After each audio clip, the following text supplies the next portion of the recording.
Run up the score 21. I am live. Shout out to everybody live. Shout out to everybody that's going to be pulling up in the archive. Hit that sub button. Feel free to tip in the Cash app. But make sure to hit that sub button for daily boxing videos. I wanted to give my top 5 pound for pound. January 2020, I'll be doing this monthly. This is just my top 5 fighters in the world right now. All subjective. You can have a different top 5. Show your top 5 in that comment section below. But let's get through this real quick. Number 5, I got Inoue, however you say his name, out of Japan. Had the fight of the year, arguably, against Nonito Donaire in November, I believe that was, with the stoppage in the 12th round. I love that guy. Love that fighter. Exciting fighter. But very skilled, very active in the ring. And those lower weight class guys that are like that and extremely skilled, they're firecrackers, man. They throw a bunch of punches. So not only is he an elite fighter, elite fighter, top 5 pound for pound in my opinion, but an exciting fighter as well. And that's the thing about this top 5, man. It's not very often that you have top 5, top 10 pound for pound fighters that are fighter by fighter are exciting to watch. Not only technically sound and great fighters, but fun to watch. In my top 5, all these guys are exciting to watch. So shout out to them. But number 5, I got Inoue. Number 4, I got Usyk. Now, Usyk is moving into the heavyweight division. Let's see if he stays there. I hope he does, because it'd be great for boxing to make that Evander Holyfield type move. Another fun fighter who is technically sound. Undersized for the division, but let's see what he can do at the division. I would love to see this guy. He'd be the most skilled fighter at heavyweight for sure, but can he make up for that size?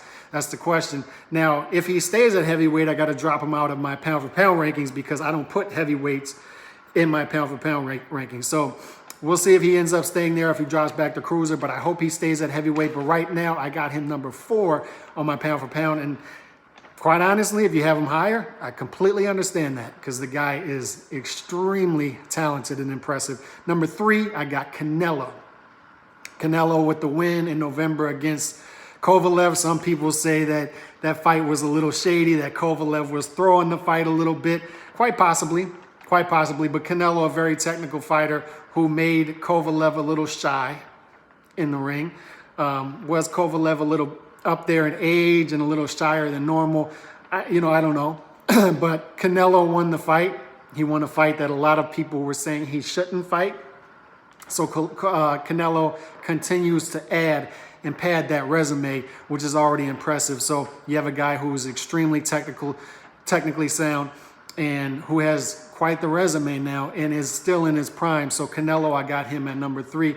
Number 1 and number 2, you can go either way with them. But pretty much on everybody's pound for pound list, I mean, 9 out of 10, I would say, these are guys who are number 1 and number 2, and you can flip-flop them either way. But number 2, I got Terrence Crawford, 36-0, 27 knockouts.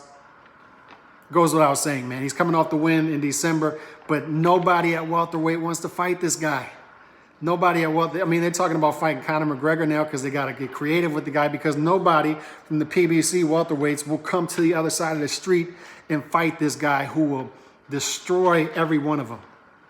Errol Spence Jr. included, in my opinion. I think he would work him as well. So nobody wants to fight Terrence Crawford. It's just a shame that this guy can't get the big names on his resume, but that's a testament to how great he is. He's not ducking and dodging these guys. He wants the fights. They won't come to him. So they're going to have to get creative if this continues to happen. If Al Heyman continues to shield his guys from this monster, they're going to have to get creative, maybe move up to 154, maybe even make a jump to 160 to get big names on his resume. But Terrence Crawford, I got him at number 2. Number 1 goes without saying. I got Vasily Lomachenko, who is a special fighter in my opinion. Like I said, if you have Crawford 1 and Lomachenko 2, I completely understand. But Lomachenko, what he's done in 14 fights is unrivaled. I mean, just an impressive resume. Won his fight in August. I hope they announce pretty soon his next opponent. He has some business to take care of at 135.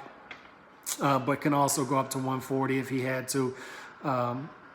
I don't know what his ceiling is as far as weight. Can he eventually fight a 147 pounder? I don't know. Pretty small, but a special fighter nonetheless. And I'd love to see him clean up 135. That would be a beautiful thing to see. And I hope that happens in 2020. I hope these fights materialize. And that would be fun to watch and see if he can get through that unscathed. And if so, his legacy is even more cemented. Because what he's done in 14 fights, man, goodness gracious. And just a beautiful, special fighter. So all 5 of these guys, great fighters. All 5 of these guys, exciting fighters. So it's good to see in boxing. The future is there. The fights just need to be made. Come on, promoters. Come on, fighters. Step up to the table. Make these fights. Peace.